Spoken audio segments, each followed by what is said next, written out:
శ్రీ శ్రీ పోచమ్మ మహాకాళి దేవాలయం హరిబోలి గజానన వ్యాయామశాల. ఈ గ్రామానికి హరిబోలి అనేది పచ్చబాయి అనేది ముందు. ఈ పచ్చబాయిలో వెలిసిన అమ్మవారు శీతల్ మాత అని మార్వాడీస్ నార్త్ ఇండియన్ వాళ్ళు అనేది. ఇక్కడ మేము మైసమ్మ, పోచమ్మ, మహాకాళి ఇటువంటి వివిధ పేర్లతో అమ్మవార్లను కొలిచేవాళ్ళము.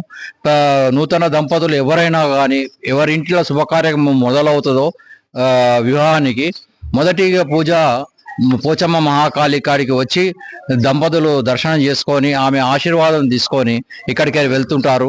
కోరిన కోరికలు కూడా నెరవేరుస్తుందని అందరి నమ్మకము. ఈ యొక్క దేవాలయం యొక్క ప్రత్యేకత ఏంటంటే పిల్లలకు అమ్మవార్లైనా కూడా శాఖలు, ఈ వేపాకులతోటి శాఖలు మరియు కళ్ళు శాఖలు ఆ రోజుల్లో పెట్టేది.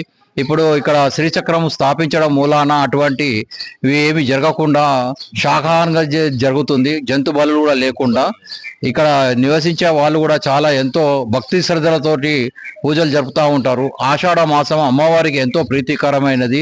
ఈ ఆషాఢ మాసంలో అధిక సంఖ్యలో ప్రతి మంగళవారం ఇక్కడ మహిళలు కుంకుమార్చనలో పాల్గొని అమ్మవారి కృపకు పాత్రులు అవుతుంటారు. అదేవిధంగా లాస్ట్ మంగళవారం 6వ తారీఖు నాడు కూడా వేలాది మంది మహిళల చేత ఇక్కడ కుంకుమార్చన జరిపి ఆ రోజు ఇక్కడ జ్ఞాపికను, అమ్మవారి జ్ఞాపికను మేము అందరికీ అందజేస్తుంటాము. ఆ రోజు అన్నప్రసాదం కూడా అందరికీ వితరణ చేసి ఈ యొక్క దేవాలయం ఆషాఢ మాసం యొక్క ముగింపు కూడా జరుగుతూ ఉంటుంది. ఇక్కడ పోతరాజులతోటి వీరంగం కూడా జరుగుతుంటుంది. భవిష్యవాణి ఆదివారం నాడు బోనం రోజున రాత్రి సాయంత్రము 8 గంటలకు అట్లా రాత్రి 8 గంటలకు అమ్మవారి యొక్క భవిష్యవాణి జరుపుతుంటారు. ఆ భవిష్యవాణిలో కూడా చెప్పినటువంటివి కొన్ని చాలా మంది నమ్ముతుంటారు. అమ్మవారికి ఏమైతే కావాలో అవి కూడా కోరికలు తీర్చే విధంగా మేము అందరము ఇక్కడ కమిటీ మెంబర్లం ఉన్నాము. అవన్నీ సత్ఫలితంగా చేస్తూనే ఉంటాము. ఈ విధంగా మా యొక్క ఆషాఢ మాస బోనాలు కూడా సత్ఫలితాలు ఇస్తుంటాయని మా కోరిక. ఓం శ్రీ మాత్రే నమః. శ్రీ శ్రీ మాతేశ్వరి పోచమ్మ మహంకాళి దేవాలయం హరిబోలి శ్రీ గజానన వ్యాయామశాల. ఈ దేవాలయం గత 400 సంవత్సరాల పురాతన దేవాలయము. ఈ దేవాలయము 2004లో పునర్నిర్మాణ కార్యక్రమం జరిగింది. శ్రీ శ్రీ హంపి విరూపాక్ష విద్యారాయణ పీఠాధిపతి గారి చేతితో ఈ పునర్ప్రతిష్టాపన కార్యక్రమం జరిగింది. ఈ దేవాలయ ప్రతిష్ట ఏంటంటే పోచమ్మ మహంకాళి దేవాలయం మరియు పోతలింగ స్వామి కూడా ఇక్కడ మధ్యలో ఉంటారు. ఈ స్వామివారికి ఇక్కడ అమ్మవారికి కోరిన మొక్కులు కొంగు బంగారంగా అందుబాటులో ఎప్పుడు అమ్మవారికి భక్తులకు కొంగు బంగారంగా వెలుస్తుంది. ఈ దేవాలయం ప్రతిష్ట ఏంటంటే ఇక్కడ వివాహం జరిగినా ఏ శుభకార్యమైనా తప్పకుండా ఇక్కడ చుట్టుపక్కల ఉన్న వాళ్ళు ఈ దేవాలయానికి వస్తారు.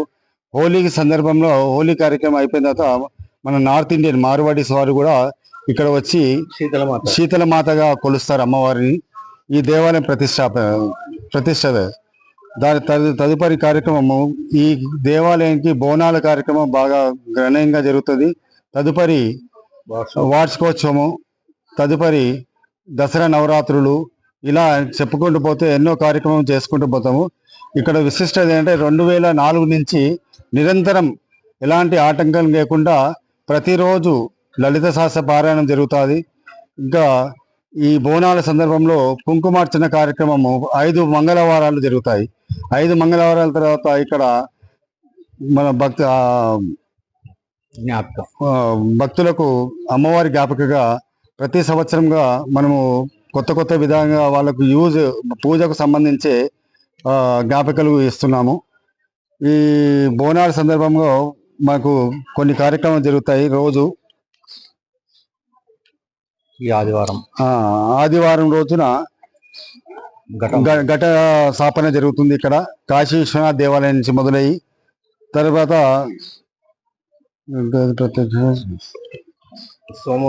సోమవారం రోజున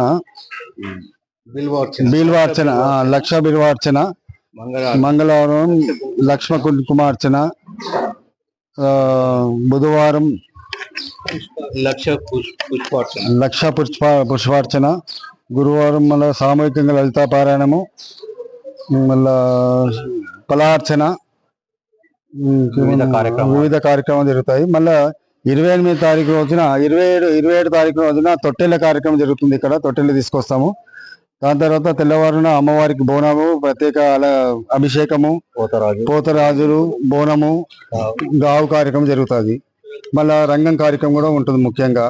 తదుపరి 29వ తారీఖు రోజు సామూహికంగా ఘట ఊరేగింపు కార్యక్రమం జరుగుతుంది. ఇక్కడి నుంచి మొదలుకొని బేలా చౌరస్తా, సుధా టాకీస్, లాల్ దర్వాజా, షాలిబండ, చార్మినార్, గుల్జార్ హౌస్, పత్తర్గట్టి, మదీనా నుంచి ఢిల్లీ దర్వాజా వరకు ఈ ఊరేగింపు జరుగుతుంది.